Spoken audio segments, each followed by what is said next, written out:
It's time to make sports talk great again with Curt Schilling and Steve Deace. And greetings. Happy Thursday. Welcome to The Blaze. I'm Steve Deace, as World Series champion, future Hall of Famer Curt Schilling. We talk sports. It is part due of our 2019 Major League Baseball preview with Play Ball being shouted from on high all across the fruited plain on this opening day. And Curt, I have to say, it's a pleasure. I mean, you've won some tremendous accolades over the course of your career. But for your former teammate, Kevin Millar, to go on the Dan Patrick Show this morning and then bestow upon you the honor of worst celebrity superstar bod, I think you have whatever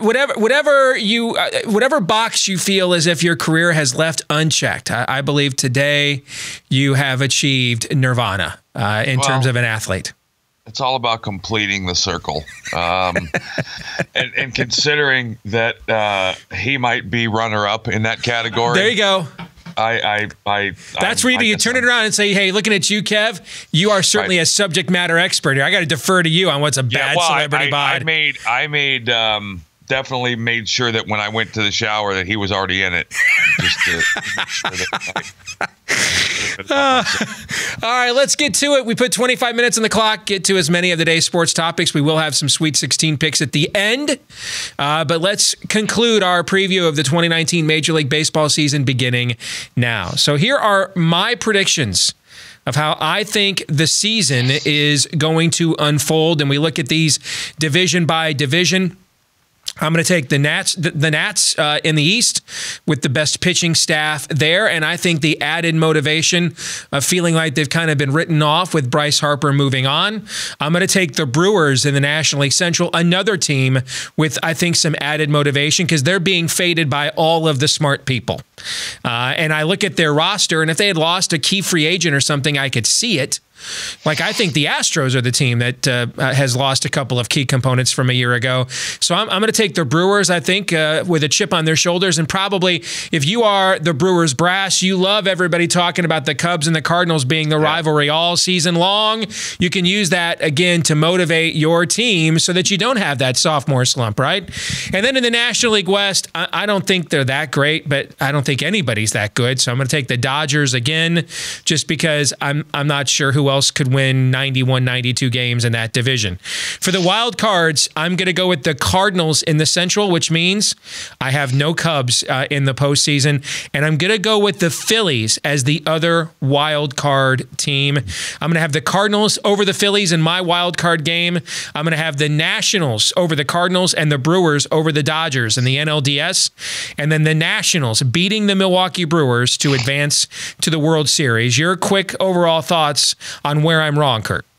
I don't know you're wrong anywhere, except that I'm going to be right everywhere, so you're going to have to be wrong in some places because you just can't be good at baseball and basketball and football. You will quit. We will just show up. Pretty much. And there will be nobody on the stage. Yeah, so Curt needs these picks to suck. He needs them to suck. But seriously, as you pick these apart, because you are the expert on this subject matter, where do you think, what's the weakest link here, do you think? I'm not high at all on the Dodgers with stuff going on. I don't like the Nationals as much as I think other people do, but I don't see a real weak point here, other than the fact that I think you're horribly underestimating the Cubs this year. I think that they are legit. I think they're out for I have them winning my Central. So okay. By the way, I think I'm underestimating the Cubs as well, but that win total in Vegas makes me think somebody knows something I don't know, okay? When their win total is only 88.5, that makes me think somebody knows something that I don't know. All right, let's go to the expert here, Curt Schilling. Run down. These are your picks. Tell us who they are and why. So I've got the Phillies winning the National League East. I think that I think Bryce Harper is going to be talking and walking this year and be an MVP candidate. I've got the Cubs winning the Central and the Rockies winning the West. I like that outlier pick. I like that. I like the Rockies. I think they've gotten better. I think that they've got the pitching, their offense, and I think that they can play away from Coors Field. But I've got the entire wild card setup coming out of the Central. I've got the Cardinals and the Brewers as the wild card, just because I don't think in the NL East, I don't think anybody's going to run to 100 wins. I also don't think anybody in the West is strong enough to except for maybe the Rockies, to win that many games. But I like the Cardinals and the Brewers. I like the Cardinals, Brewers, and the Cubs in that Central Division as a three-way battle. I think that's going to be a very fun division to watch this year. I've got the I've got the Cardinals beating the Brewers in the wild card game. And I've got in the division series, I got the Phillies beating the Cardinals and the Cubs beating the Rockies for a Phillies-Cubs showdown in the NLCS, and I got the Phils winning that. All right. Going to the World Series. Then the networks would love a Phillies-Cubs World Series with those television markets and the Cubs Nation nationwide. All right, let's take a look at how I project the American League to finish in 2019. In the American League East, I'm going to go with the Yankees. I think that is a team built to dominate the regular season. They don't really have a true number one starting pitcher, especially with Luis Severino out, but that lineup, which set the record for home runs last year and had some guys banged up, remember. Okay, I mean, that lineup is filthy, and it's still one of the best bullpens in baseball, even without David Robertson, who I think is a big pickup for the Phillies that you like in the National League. In the Indians, you have to go with, essentially you have to go with the Indians. This is the biggest division favorite in baseball because I'm not sure there's a carbon-based life form elsewhere in that division. All right. They almost win by showing up and completing motor function tests. In the American League West, I'm going to go with the Astros because I don't think that division is as good either. I don't think they're as good either. I think their lineup is really good, especially the addition of Brantley. I don't think their starting pitching is as good, but I think they are top to bottom still the best team in that division. For your wild cards, I've got the Red Sox and the Yankees or the Rays. So I've got all, like you do in the National League, I have all of the playoff teams coming out of the American League East. So one division in this league. I've got the Red Sox over the Rays in the wild card game. I've got the Astros over the Indians again in the playoffs, as we saw last year. But this time, the Yankees turned the tables on the Red Sox in the American League Divisional Series. And then I have the Yankees beating the Astros in the ALCS to advance to the World Series. Your thoughts on my American League picks? We actually went neck and neck here. All five of our playoff teams in the American League are the same. They're just in different order. I think the Sox, I don't think the Yankees can compete with the Red Sox. I really don't. I think the pitching, the Red Sox pitching, I think they'll sort their bullpen out, and their offense is insane. I got the Sox winning the East. I got Cleveland winning the Central and Houston winning the West. I like Houston, I think, a little bit more than you do, but we're right on. I got the Yankees, Rays rounding out the playoffs as the wild card. I think the with Baltimore and Toronto in that division, I think the only team that's going to contend, I don't think there's anybody else that can contend for the win total with those two teams. So, yeah, like if you ask me, gun to your head, American League, who's this year's A's outlier? I don't know who I'd pick, and that's one of the reasons why the Rays were my best bet over. The only team that I think could, because every year something happens nobody sees. I agree. Right? I agree there will be one, but right. I can't take a look at who that is right now and say, there's a couple of teams that could be those guys. I agree there will be one. I just don't know who it is. I think you got the Twins and the Pirates as two teams that could potentially be well, see, in the National League, I think you come up with several teams that could be that team. I agree. I think, the Rockies have been in the postseason 2 years in a row. I think for a lot of people, still they'd be a team like that. Okay? I think you're right about the Pirates. That was one of my over totals. I think you could even make, if you wanted to make it, I could look at the Padres and say, because of the weak division, and they've got the middle and the top of that lineup with a Machado is pretty decent, that maybe in an unbalanced schedule, then the Giants sell off and the Dodgers have injuries and the pitching staff, they scratch out 84, 85 wins. We could see that. When I look at the American League, I don't see who that team would be. I agree, one will be there. I just don't know who it is. I look at the American League just like I look at your 64 team bracket in the NCAA. I think the disparity between the top and the bottom is. I agree. Right. And we saw it last year where those three, for the first time in Major League Baseball history, we had three teams in one league win 100 games: the Astros, the Yankees, and the Red Sox. The Yankees beating the Rays in the wild card, and then going on to play Houston and beating Houston. I've got Boston over Cleveland. And then I've got a Boston Yankees ALCS, which obviously Boston, New York ALCS, Phil's Cubs. Oh, the executives NLCS. at Fox are going to love you if you're right. Yes. They get Yankees, Red Sox in one championship series, and then they get the Cubs and Phillies. Phillies a top 5 market with a bankable star, and the Cubs a national team in the other. Oh, the executives at Fox will be sending you cookie bouquets if you're right about that one. Boston beating the Yankees to set up a Boston-Philly World Series. All right, so these are the World Series picks that we have. Here are mine. I think the Nationals. I think this is you'll notice the contrast I have here. I have one team I think that is built to dominate a regular season in the Yankees, and then you have the team that is more traditionally built for success in the postseason. And I think those starters 1, 2, and 3 silence the bats of the Yankees in October, and the Washington Nationals minus Bryce Harper finally get off the schneid, and the nation's capital wins a major sports championship. This would be now the second in 3 years, right? Because the Capitals won it in 2018. So I've got the Nationals over the Yankees. So I've got the Red Sox winning back-to-back World Series, beating the Phillies, and the great thing about this is if you think about it, every World Series team has a storyline. So I can see Bryce Harper going to Philadelphia and being that catalyst, and Aaron Nola taking the next step, and Kapler with a year under his belt figuring it out. Because again, with about 45 games left in the season last year, they were in first place, and that total collapse at the end of the year is going to be a learning lesson. I think Rhys Hoskins behind Bryce Harper, or Bryce Harper behind Rhys Hoskins, whatever it is going to be. Wow. And I think Kingery is going to turn out to be the player we thought. But I think a healthy Boston still wins 100, could win more than 108 games this year with a weak AL. So the disparity being what it is. But I like all 4 of our picks from a standpoint of that there's a storyline to every one of them.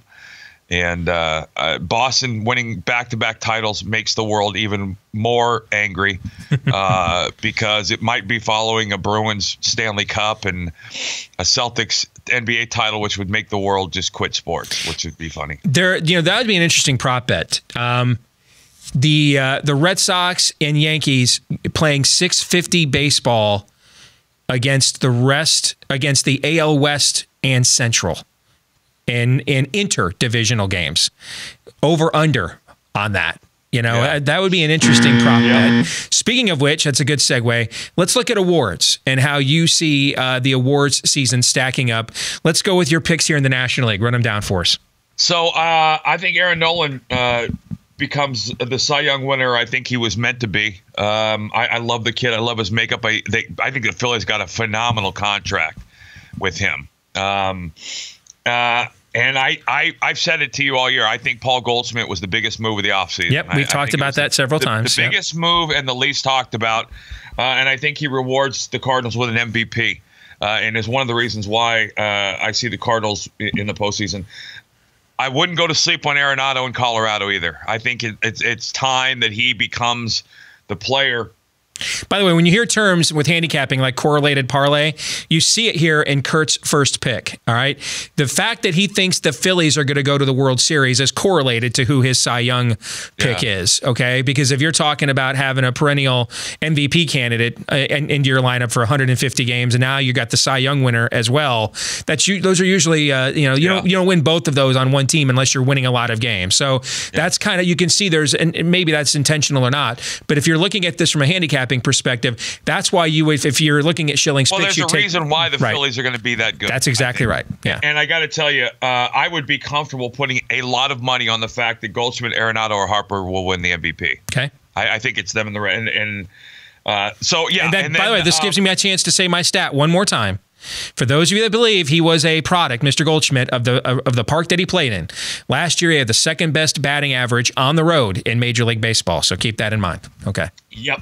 And then finally, the reason why the Padres, for for me, I had no idea so many Padre fans were following me on Twitter until Fernando Tatis Jr. made the club. Okay. Yeah. I mean, I saw like 35 tweets about this in my Twitter feed the last couple of days. And if you think about the left side of that infield, that if you're a Padres fan, you got to feel a little bit sexy, and you got to enjoy it. I still think I don't think the Machado signing was put them over the hump. I still think they're going to have trouble winning. They're in a ballpark that's going to offensively challenge them forever. So they're going to have to do a lot of things really well other than hit. But I love the kid as a potential. His dad was a good player. But his dad had one of the great opening day performances in the history of the game, man. It was like a 10 RBI game or something. Yep. I remember several years ago. Yeah. Yep. And I believe this kid is well.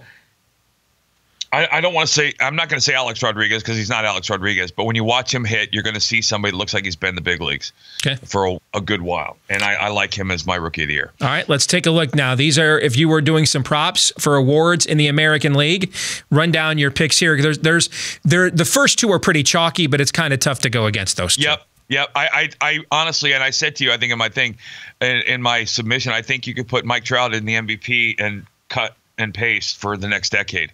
He's just better than everybody else. I'm gonna say it again. He's gonna be the greatest player. Let me test your confidence. Plus, you get Mike Trout. Give me a buy price. Mike Trout versus the field for American League MVP minus 300, minus 400, minus 500. How confident are you that he's going to win the MVP this year? I would go. I'm very comfortable at minus 400. Okay. Yeah, that's pretty confident. Yeah. And I think Sale being healthy. He would have won it last year. And they just gave him a big contract, so they must be confident. You didn't think last year they knew it was wrong, but they must think they know what's wrong. They just gave him a massive deal. Exactly right. And I think that they manage him a little softer early in the year to make sure he's got that kick late in the year. And I think they're good enough to do that. Well, they were good enough to win the World Series without him until the ninth inning of the last game. Right. Which I How would you like to bring Chris Sale out for a ceremonial last out in the World Series? Hey, we didn't need you. We'll just let you come in and close this thing out if you want. That's a nice luxury to have. I hate you. Okay. I would also be very comfortable if you talked about Garrett Cole. I think he went and he had a monster year last year, and almost nobody paid attention. You're right. Yep. And I love him. I love everything about him. He doesn't have to be the man in Houston with Justin as the opening day guy. How is Dallas Keuchel still not signed? Bill James had him rated as the lowest free agent pitcher left as starter. I mean, I think his pitch to contact thing is a problem because I think but somebody's going to sign him. I mean, because somebody's going to go down, and he'll find a home. Now the rookie of the year for the American League. I'm sorry with my Dallas Keuchel segue. My bad. No, that's fine. I still think the Yankees made a mistake trading Justice Sheffield to Seattle. I think this kid is legit, but everybody's picking Vladimir Guerrero Jr. as the MVP. I got Sheffield because I think his upside is insane. They're both insane, but I think he's going to get a better shot. You're worried about Guerrero's conditioning. You got a little Prince Fielder there. I mean, that is something his dad never had, and his dad was, his dad. But the other guy I like is Yusei Kikuchi, this Japanese pitcher for Seattle. I think he in the Nomo Tanaka kind of thing. Ichiro, he's an experienced player, and he's shown. He's polished, and so he could go out and go 15-8 as a rookie, and it wouldn't surprise me. I like him in the discussion as well. All right, move on. One last thing on our baseball preview. As folks get ready to embark upon daily fantasy, have any tips you want to provide them? Because and obviously this varies day to day, but in terms of a meta do's and don'ts, what do you look? What would you suggest? Well, I'm very much the same. Yet people need to understand stacking is the way to win. And in baseball, there's multiple stacks. You can stack a 3-4. You can stack a top 3, a top 4, or you can put three stacks together to build a lineup. But the key in offense is to get at bats. So you want guys at the top of the lineup. When you have to sell out and take a minimal expense guy, make sure you're trying to get one that's in the top half of the lineup, which is usually a challenge to find. And you have to, some days like today, if you want to go in all in and take DeGrom and Scherzer, because strikeouts are such an incredibly valuable thing, and I think you're going to get a lot of them in that game.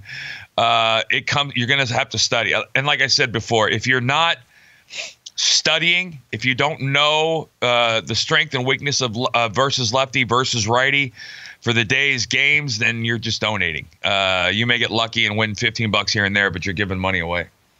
And I did want to mention one more thing. Sure. I'm going to run quick list of names. Glasnow, Tyon, Meadows, Matz, Bundy, Velasquez, Urias, Woodruff, and Frazier are all guys, if you're fantasy picking rotisserie or dynasty leagues, are names to pay attention to. Give us a quick reason collectively why. I think many of them are underrated. Some of them are in really tough situations to get good press, but they're going to have great peripheral numbers. Tyler Glasnow, I think, and Austin Meadows. I think Tampa Bay won that trade in such an enormous fashion. No matter how good Chris Archer is in Pittsburgh, I think the Tampa Bay, that's the kind of trade that makes a Tampa Bay and an Oakland. That trade, I was reading a summary of the Rays, that one front office exec thought the Rays had the perfect offseason, and that trade was one of the reasons why. Yeah. So those are your contrarian plays, where get on these guys now before the conventional wisdom catches up. They should get drafted higher than you think they should. Mm-hmm. The Woodruff kid from Milwaukee is coming out of the bullpen to go to the rotation, and he's a plus arm guy who he's the guy that homered off Kershaw, and I think he's going to be a stud. So there you go. All right, great stuff, man. Let's quick switch gears in the final 5 minutes. Sweet 16 for the NCAA tournament gets underway tonight. So I am 49-17-2 documented against the spread. I'm going to repeat that, people. 49-17-2. I hate him, but I can't deny it. And so if Dave Portnoy of Barstool had listened to you, he would have made over $1 million. I think if I didn't win another game the rest of the tournament, I would still be almost 60% for the tournament. It's ridiculous. That is pretty ridiculous. There's some people in Vegas that you might get a knock on the door from some dudes with heavy gold chains. So we've been documenting this. It's all recorded. And I've been picking at least one angle on every NCAA tournament game since the play-in games began.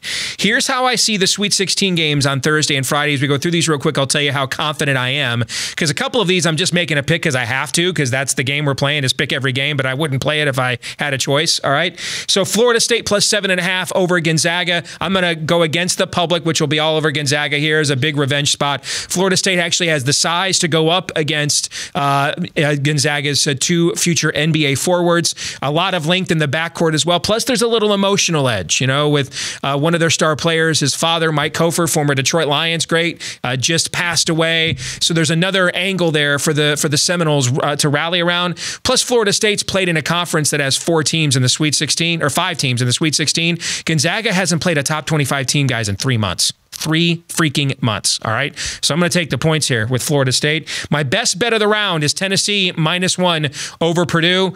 I'm going to fade Carson Edwards coming off a scintillating shooting performance because he shot only 35% for the entirety of the Big Ten season. I don't believe he will duplicate that.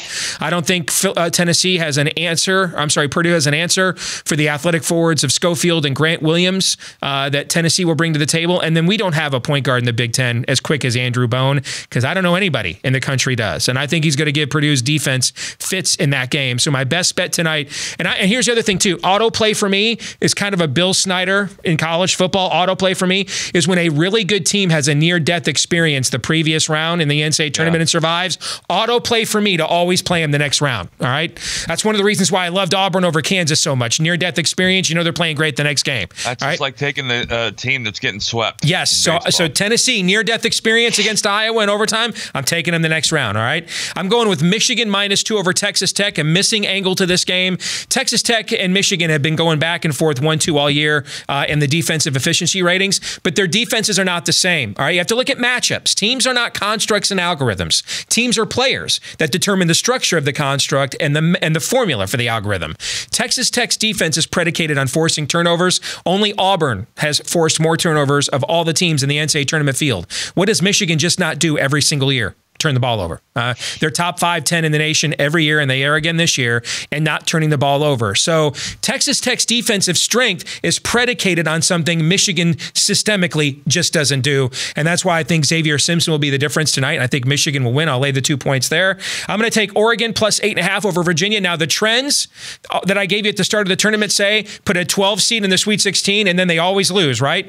Well, we've not had a 12 seed like this before. The trend is your friend until it doesn't line up with human nature. Oregon was a preseason top 10 team. They lost a key player. They then had to rebuild their squad. This is a team that still is playing a couple of McDonald's All-Americans, guys. So I have Virginia still winning the tournament, but I think this line is an overreaction to Oregon seed. So I'm going to take Oregon plus the 8.5. Michigan State LSU under 149 was almost my best bet. This is another auto play for me all year long. Unless Iowa is playing, if a Big Ten team has a total over 135, I go under automatically every single time. All right, so I'm going under here on the total with Michigan State and LSU. And then I'm going to double up in this game on the side. Michigan State -6 over LSU. The better point guard in Cassius Winston, by far the better, more experienced coach in Tom Izzo over the interim coach here for LSU. And there's been a trend in LSU's first 2 games in the tournament, and this is where the coaching acumen comes in. They have played really well in the first half, and then halftime adjustments from the other side, and then they've struggled in the second half. And you really saw that against Maryland in round 2, for example. Okay, so I'm going to take Michigan State minus the 6 there. I'm going to go now. This is a game I have no read on this, but I have to take a side. Okay, so I would stay away from this game because to me it kind of looks like Auburn plays the same style as North Carolina, but North Carolina has better players. But I'm going to take the trend of Bruce Pearl has an amazing record against the spread in the Sweet 16, but this is the least confident of all of my picks is Auburn +5. Okay, in fact, I'd probably be, if you told me I had to put money on this, I'd probably prefer to take Auburn on the money line. Because to me, this kind of smells like a game where either Auburn wins, pulls an upset, or North Carolina runs them out of the gym. Right. Okay. Duke over Virginia Tech. I'm going to fade the public here. Everybody's overrating Virginia Tech beating Duke earlier this year. Both Zion Williamson and Justin Robinson, the 2 best players for each team, were not on the game. So you can just, whatever happened in that game is irrelevant. It'll be a totally different game.